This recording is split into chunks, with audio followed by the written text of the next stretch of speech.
3 ಜನ ಮಂತ್ರಿಗಳು, CR Patil cabinet ಮಂತ್ರಿಗಳು, ರಾಜಭೂಷಣ್ ಚೌಧರಿ ರಾಜ್ಯ ಖಾತೆ ಮತ್ತು ವಿ ಸೋಮಣ್ಣ ರಾಜ್ಯ ಖಾತೆ ಜಲಸಂಪನ್ಮೂಲ ಖಾತೆ ಸಚಿವರು ತಕ್ಷಣ ರಾಜೀನಾಮೆ ಕೊಟ್ಟು ಮನೆಗೆ ಹೋಗ್ಬೇಕು. ಅವರು ಯಾಕಪ್ಪ ಅಂದ್ರೆ ಅಟಲ್ ಬಿಹಾರಿ ವಾಜಪೇಯಿ ಅವರು ಅವಧಿಯಲ್ಲಿ ಅವರು ಒಂದು ಕನಸನ್ನು ಕಂಡಿದ್ರು. ಭಾರತ ದೇಶದ ಪೂರ್ವ ಪಶ್ಚಿಮ ಉತ್ತರ ದಕ್ಷಿಣ ಎಲ್ಲ ರಾಜ್ಯಗಳಲ್ಲಿ ಬರ್ತಕ್ಕಂಥ ನದಿಗಳನ್ನ ಜೋಡಣೆಯನ್ನು ಮಾಡಿ ಭಾರತ ದೇಶದ ಜನರಿಗೆ ನೀರಿನ ಹಾಹಾಕಾರವನ್ನು ನೀಗಿಸಬೇಕು, ರೈತರ ಒಂದು ನೀರಾವರಿ ಯೋಜನೆ ಆಗಬೇಕಂತ ಕನಸು ಕಂಡಿದ್ರು. 100 ಜನ ಇಂಜಿನಿಯರ್ಗಳನ್ನು ನೇಮಕ ಮಾಡಿದ್ರು.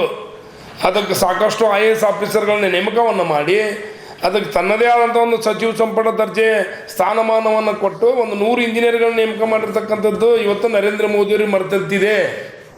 ನರೇಂದ್ರ ಮೋದಿಯವರು ಎಲ್ಲೂ ಕೂಡ ಒಂದು ಅಕ್ಷರ ಕೂಡ ಹೇಳ್ತಾ ಇಲ್ಲ.